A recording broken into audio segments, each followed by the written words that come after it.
Christophe, les trilogues sur les NGT ont commencé. Alors déjà, qu'est-ce que c'est les NGT? Les New Genomic Techniques, moi j'appelle ça plutôt les nouveaux OGM, ce sont des plantes modifiées, plus simples que les OGM de première génération et dont les promoteurs pensent qu'elles peuvent rendre un service important à la transition écologique de l'agriculture. Moi je ne suis pas hostile à cette technologie si c'est un outil supplémentaire dans la boîte à outils de la transition, du changement de modèle de l'agriculture, pourquoi pas, mais je souhaite que la mise sur le marché de cette technologie s'accompagne de mesures de prudence et que chacun ait le choix de les utiliser ou pas et de les consommer ou pas. Est-ce que maintenant tu peux me montrer à quoi ressemble un trilogue? Eh bien allons-y.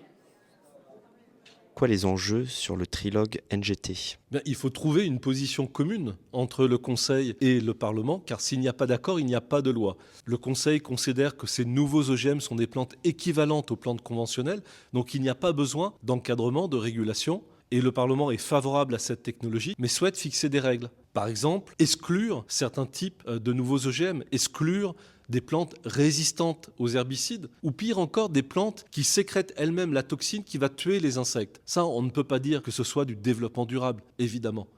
Un autre enjeu, c'est de s'assurer que l'on puisse identifier les nouveaux OGM dans les champs, les suivre et vérifier l'impact sur la faune, la flore, sur l'équilibre des écosystèmes.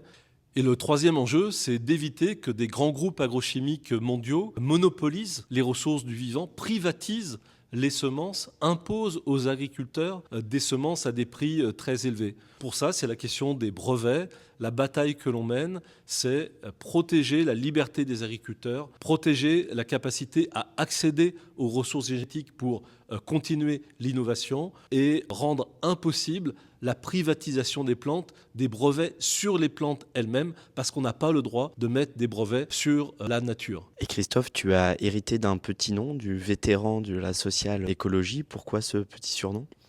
Eh bien, en effet, on m'a même appelé le vilain des OGM. Peut-être que tout le monde a bien compris qu'à Bruxelles, je faisais partie, je ne suis pas le seul, des députés particulièrement mobilisés sur ces questions d'innovation dans les plantes. Donc oui, je ne lâche rien. Je continue à me battre pour le développement durable, pour la protection de la santé, pour la protection de l'environnement, qu'on ne mette pas dans la nature ou au contact des personnes des produits dangereux, qu'on ne prenne pas des risques inconsidérés.